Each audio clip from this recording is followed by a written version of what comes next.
Did the notion of management come into your head around that time, or was that something that just kind of transpired later? It never did until it just fell in my lap. Okay. Because I was booking a band named Emanuel. They were called Emanuel Nice. And they would send me weird love letters in the mail and emails, like to fuck with me. Okay. And I'd be like, who the fuck is this guy?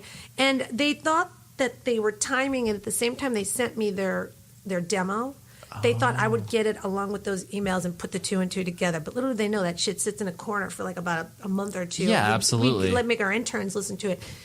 So one night, somebody IMs me and goes, you should listen to this band. They send me this link, and it's Emanuel. Mm-hmm. And Gabe from Midtown, I guess, was managing them or helping them or something of the sort.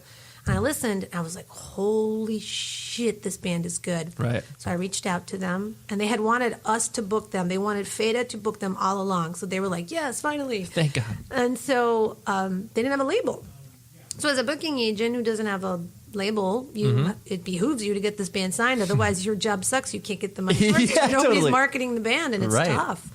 So I started talking to labels, and they had offers like from everyone. But prior to that, Bob McClin from Crush Management managed the producer Machine. Okay. And he's like, and he liked the manual too because Gabe Supporter told him Made about the it. connection there, yeah. And he was like, we should do a spec deal. I was like, I don't know what the fuck a spec deal is. I'll pretend I know what it is. Yeah, I'm like sounds Googling, great. whatever. And he tells me kind of how it is. And basically, you do the deal for free and pretend whatever they get signed for, that producer gets a sliding scale paid of money. Right. And so Bob kind of, God bless him, impatiently kind of guided me through this. Mm-hmm. And I had no idea what I was doing. This record was incredible. Mm-hmm. It was incredible. And I had a finished record to shop to labels. Yeah, which is great. And that was his idea. Yeah. And then I did that, and all these labels loved the band. I remember they were in New York. They talked to, like, I can't remember if it was like TVT or something.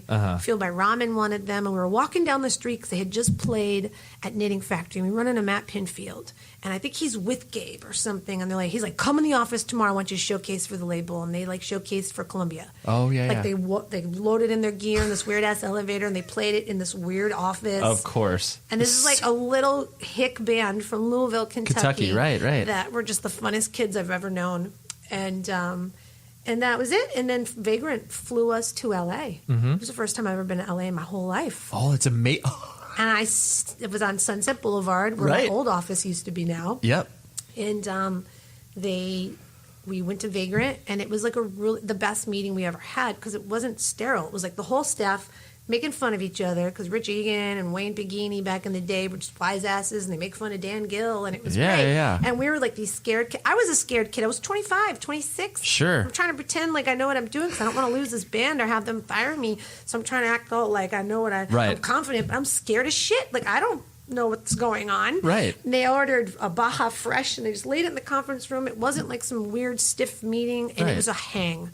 And the band was like, that's it. We're done. We want them. And we got offered a deal from Fueled by Ramen that was richer. And hindsight 2020, I don't know what would have happened if we signed FBR. Sometimes I wonder that every day because I think John Janik was brilliant with that label. But it was when their biggest band was Cadillac Blindside. Right. We didn't even have Fall Out Boy. No, yeah. So we signed a Vagrant. And then the band asked me if I'd manage them. And I was like, but I don't know how to manage.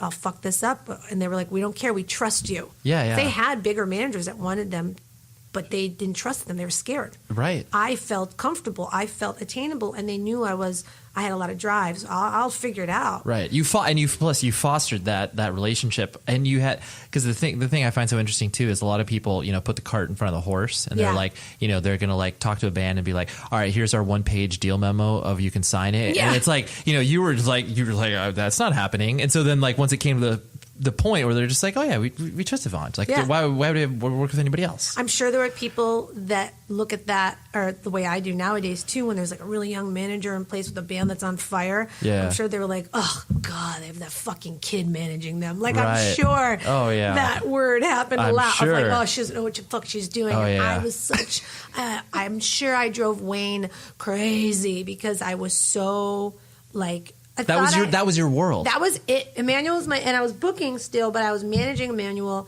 and I just thought you had to be a bitch to get people to fear you, to listen to you, because otherwise they would see that I didn't know what I was doing. Right. So I was like extra harsh. Why don't we have more records sold? And like banging on the table. So you it was like posturing. Yes. Yeah. Because I was terrified. Right. I didn't want to lose this band because they were so fucking hot at the time. Jimmy Eat World tours. They did tours. Their Taking Back Sunday tours. They did a Midtown tour. They did 30 Seconds to Mars tour. This band was on every hot tour back then that you could imagine without any effort. Totally. Like, people were reaching out to you guys. Yeah. Yeah. And so at that point, I couldn't book and manage them. It was a conflict of interest. Sure. So Tim... That doesn't stop many people, though. Yeah, I know. I'm just kidding. Now that I think about it, I could have probably made up... Because I didn't make any money off Emanuel at all. I spent money. But still... But then Tim Bohr picked up the band because we had worked together at Face the Music Touring because I had left FATA at that point. Right. And then he picked them up. I managed them. And then Face the Music Touring got bought by the agency group. Right. I didn't want to be an agent anymore because I think it fucking sucks. Yeah. I hate just being black and white numbers. You don't have any control over the band's life. Like if they get a flat tire to the show, it's not your problem to fix it. Right. It's not your problem if the singer has anxiety and depression. I like being fully involved with I was going to say, so like, everything. you felt like, I mean, what you're talking about, especially in the journey with Emanuel, is that you were so highly involved. So like you felt that in you, that you were like, I don't want to be, my involvement doesn't just stop here. Yeah. And I wanted to get back involved in the scene because the scene died for a long time. It was, it was a little fallow. Metalcore. Absolutely. It was Atreyu. It was big bands. Those bands became big, and all the emo bands, Save City Midtown, all of that died. Emanuel breaks up. They wrote a record because they smoked too much weed. They wrote a record that wasn't correct for them. Sure. They recorded with Deftones dude, Terry Day, who also did Alice in Chains. Like, it was a monumental moment for them, and they wrote the wrong record, and nobody gave a fuck. Right. Band couldn't handle it. They broke up. I was devastated. So then I went to work for Hop 5B for years.